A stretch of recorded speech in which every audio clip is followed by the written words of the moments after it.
Welcome to my next Lost.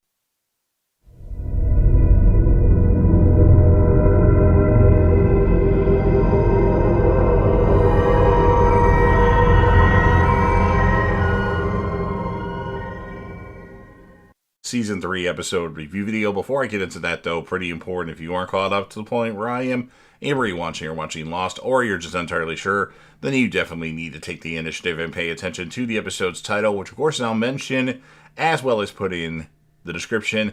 If that happens to be the case, you find that you're not caught up, it would be my recommendation that you don't watch this detailed review any further to avoid any potential spoilers. And full disclosure, I've already seen Lost 3 other times. It's one of my favorite TV shows of all time. But currently, I'm not the only one that's watching Lost. The legendary Crazy Coffee Man, otherwise known as Richard, is actually watching Lost for the first time. So, join us on the journey and let's discuss this awesome and amazing show in the comment section. However, I don't want to see any spoilers past this particular episode. So with all that said, this will be Lost, Season 3, Episode 19. The title of this episode is called The Brig. And this will be my review reaction recap after just finishing watching the episode. A good episode, kind of in the middle towards the end of the season. We start off with Locke. He reads the contents of a red folder by a firelight. A muffled voice struggles to make itself heard, but Locke tells the man to save his breath because no one will hear him, and then he throws the folder and its contents into the fire. Then we have a flashback. Locke looks through the doorway at Cooper, gagged and tied to a chair. Locke asks Ben what's going on. Ben replies, "You tell me, you brought him here." Locke denies this, and despite Ben's warning to be careful, ungags a very distressed Anthony Cooper, who viciously bites Locke's hand until Tom zaps him with a taser. Cooper roars, "Don't you know where you are?" And Tom shuts Locke and Ben out of the room before he can say more. As Ben escorts John away, he tells him that they are leaving for a new place, then corrects himself by saying, "It's actually an old place." Ben invites Locke along, and after some hesitation, John Locke agrees. Good, Ben says. Then it suggests that Locke might want to say goodbye to Kate. Back to the island, Kate gets restless and starts to dress. Sawyer stirs and asks where she's going. Kate says that she can't sleep unless she's in her own tent. Nothing personal, just old habits. Sawyer offers to walk her home, saying that he needs to pee anyway, and Kate declines, kisses him goodbye, and leaves. Sawyer picks up his gun and follows her out to find Hurley and Jin acting suspiciously outside a tent. He asks them what they're doing. They ask him the same question. Sawyer ends the standoff by going off to pee, while doing so, hears footsteps. John Locke emerges from the jungle, shining a flashlight. "Hello, James." Sawyer aims his gun at Locke, accusing him of joining the enemy and asking angrily if he's back from his blow up everything that could get us off the island tour. That's pretty hilarious, actually. Locke explains that he has infiltrated the others and kidnapped Ben and asks Sawyer to kill him. Sawyer claims he isn't a killer, but Locke says he has read the others' files on him, which reveals his murder of the man he had killed in Australia. And Locke adds that the others have files on all of them. When Sawyer continues to defend his innocence, Locke starts to leave. Sawyer orders him to stop, but Locke ignores him. Ultimately, Sawyer follows him barefoot into the jungle. Back to our flashback. The others are seen setting up tents in the valley. Cooper is there, tied to a large classical column, which seems to be part of a larger ruin or foley. Locke helps Cindy, the pilot from Oceanic Flight 815, set up her tent. Others nearby are openly curious, glancing at John Locke. Cindy explains that they've been expecting him and that they're excited that he's finally here. Tom interrupts, telling Locke that Ben is asking for him. Ben is listening to the tape that Juliet left for him. When Locke approaches, Ben switches the recorder off and leaves it on top of a wooden chest of drawers. He reveals to Locke that Juliet has infiltrated the camp to determine if any of the women are pregnant, so the others can go in and take them. Ben reassures John that they have done this before and no one will get hurt. Ben cautiously puts the tape recorder on the top drawer as John Locke watches. Ben says that a week ago he couldn't move his toes, but that when Locke arrived, suddenly that there was pins and needles. "I can't wait to show you what this island can do," Ben says. but tells him that John Locke isn't ready for that. He tells John he won't be free until he releases himself from his father's hold. John Locke asks if he is talking about magic. Ben says that that is just a metaphor, and that when people join them on the island, they must go on their own free will, make a gesture of commitment, and that's why John will have to kill his father, Anthony Cooper. Charlie Hurley piles food from the kitchen area into a suitcase lid. Jack arrives and asks him about his camping trip. Charlie nervously tells him that they were exploring male bonding and just got back early this morning. At the tent, Charlie suggests to Desmond that they should tell Jack about Naomi. Desmond doesn't trust Jack. He was with the others too long and is too cozy with Juliet. Desmond is protective of their secret. He points out that Naomi is their best chance of getting off the island. Desmond tells Charlie to bring someone they can trust. Don't tell John Locke, that's for sure. He wants to stay on the island at all costs. Sawyer asks about his file. John says it contained high school transcripts and criminal records for con jobs, but didn't explain his parents' murder-suicide. He then asks James why he chose the alias Sawyer. Sawyer knocks John to the ground with the gun and demands to know at knife point what con John Locke is trying to pull and why Locke won't kill Ben himself. Although Sawyer is furious, Locke remains calm and continuing to address Sawyer as James, his real name. Insists he is telling the truth. Locke admits that he brought Sawyer because he can't kill Ben himself. Sawyer agrees to come with him, but says he won't kill him. He'll only bring Ben back to the camp, and then Locke believes that Sawyer will change his mind when he hears what the captive has to say. Hurley finds Saeed digging in the jungle with a shovel, asks him if he can keep a secret, and brings him back to the tent. Saeed is relieved to hear that no one has told Jack yet. Saeed goes inside, introduces himself to the parachutist, Naomi. She speaks with an English accent and tells Saeed that, of course, her name is Naomi Dorrit. She flew the helicopter from Freighter 80 miles west as part of a search and rescue recovery team. When he asks her about Flight 815, she says the entire plane was found off the coast of Bali in an ocean trench 4 miles deep. And then a submarine robots explored, people put robots and explored the wreckage with cameras, which showed that all the bodies were dead. Her company was hired to find Desmond Hume by Penelope Whitmore, whom she never actually met, only gave them a set of coordinates in the middle of the ocean. They had been conducting a differential GPS grid, but considered it as a fool's errand because they knew of no land in the area. 3 days ago, when she was heading back to the ship when the clouds parted, she spotted land. The instrument started spinning, and she knew the helicopter was going to crash in the ocean, so she grabbed her parachute and bailed out. Saeed asked Desmond if he saw the helicopter, and Desmond confesses he did not.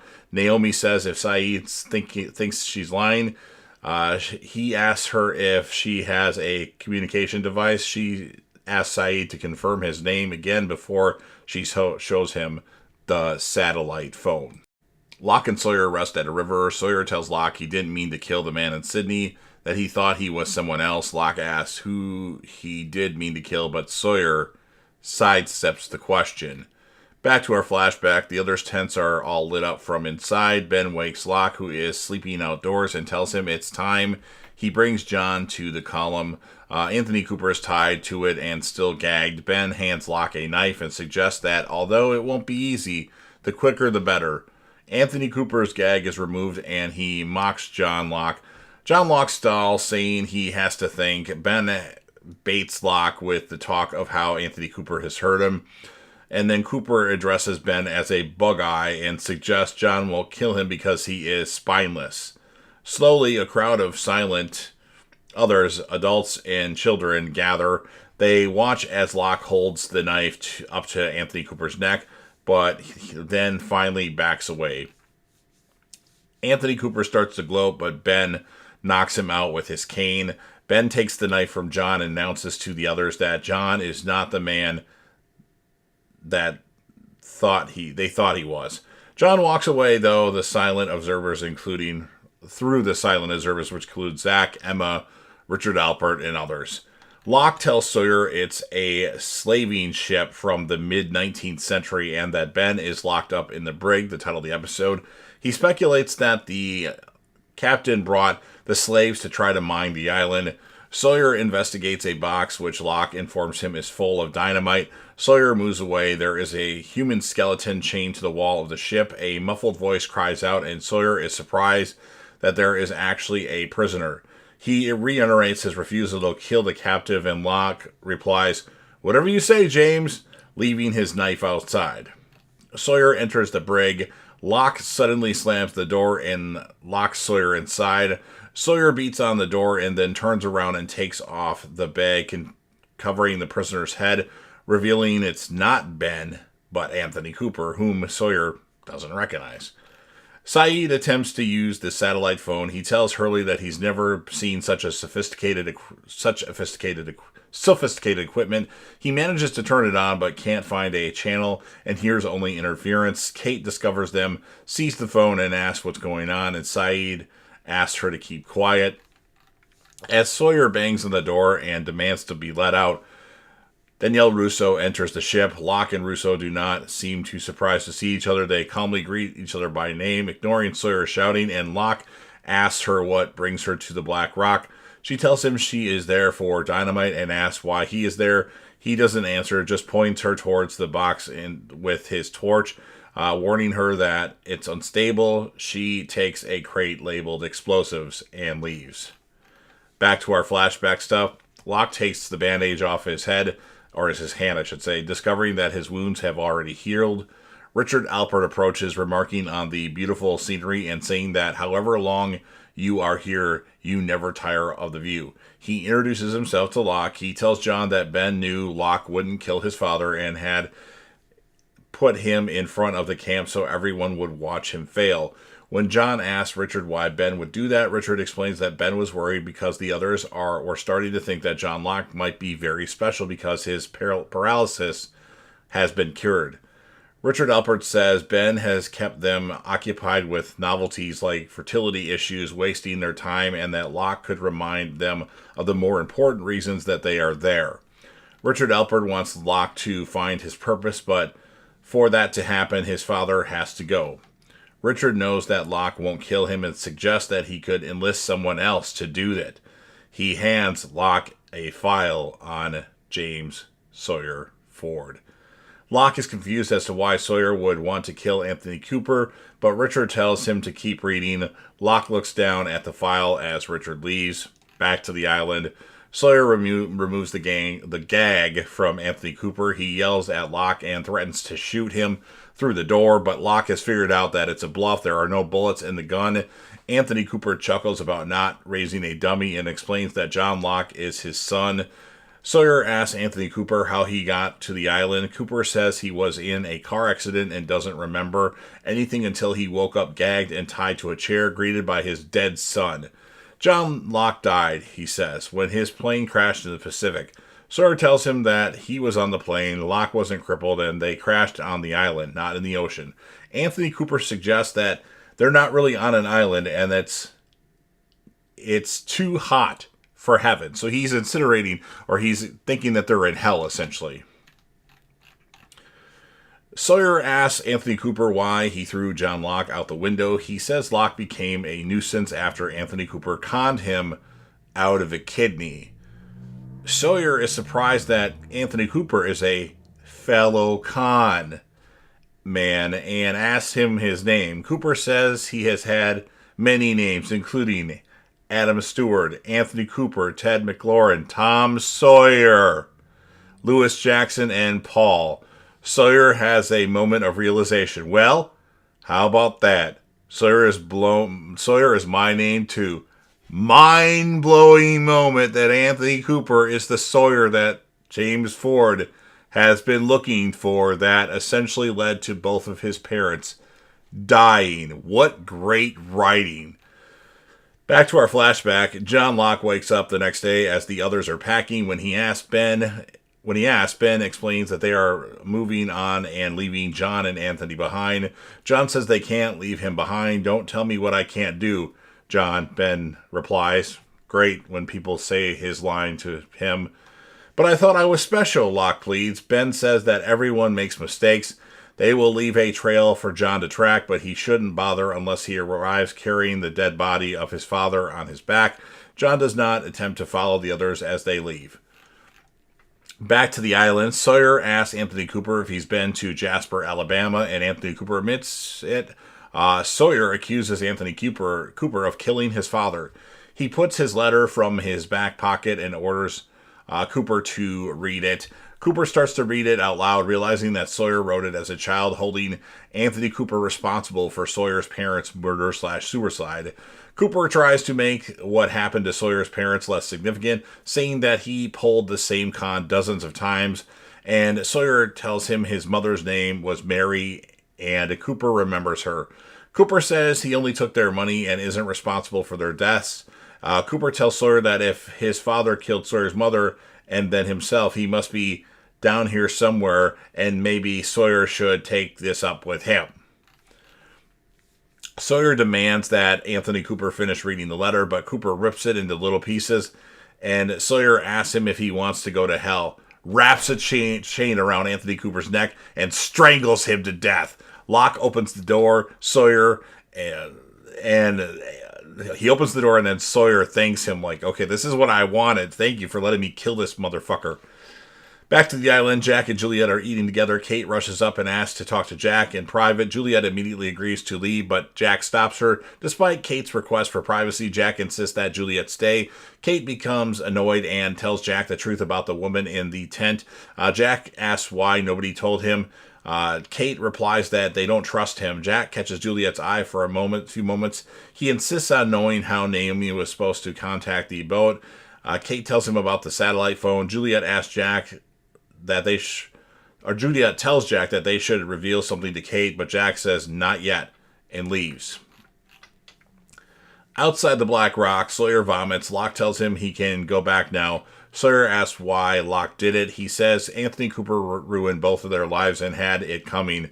Then he reveals that Juliet is a mole and that the others will raid the beach in 3 days. He tells Sawyer to go back to warn them, but that he himself won't be returning. He explains that he was never undercover, but rather he's on his own journey now. Sawyer is worried that he won't be believed, but Locke gives him the tape recorder as proof. Sawyer asks if Anthony Cooper really threw Locke out the window, making him paralyzed. Locke responds, "Not anymore," and leaves into the jungle, carrying his father's dead body in a bag on his back. And that's what ends this episode of Lost. So really good reveal in this show. We've heard about the Sawyer stuff for, almost 3 full seasons, that finally comes to fruition with this character that we've known about that's been a con man, but not many people put it together that Anthony Cooper is the one that conned James Sawyer Ford's parents. So I'm going to give this episode a 9.3 out of 10. My character of the episode is John Locke, James Sawyer Ford, a secondary character, and even Anthony Cooper for being like a spineless piece of crap should get some mention as a character of the episode. So you've heard everything that I have to say. Now it's your turn. If you're a fan of Lost and you want to help me out with the YouTube algorithm, please make sure that you Hulk smash the like button, share the video with a friend, put this video on any one of your social media platforms. Don't forget to sound off in the comment section about what your thoughts are on this episode of Lost. What would you rate it? Whom would be your character or characters of the episode? Remember, you'll be interacting with me and the legendary Crazy Coffee Man who goes by Richard. And then last but certainly not least, don't forget to hit that sub button. You're watching the video anyway. Subscribe to the channel, join the team, share your damn support, and be a part of something special. And you never know where you're going to see on JDev TV.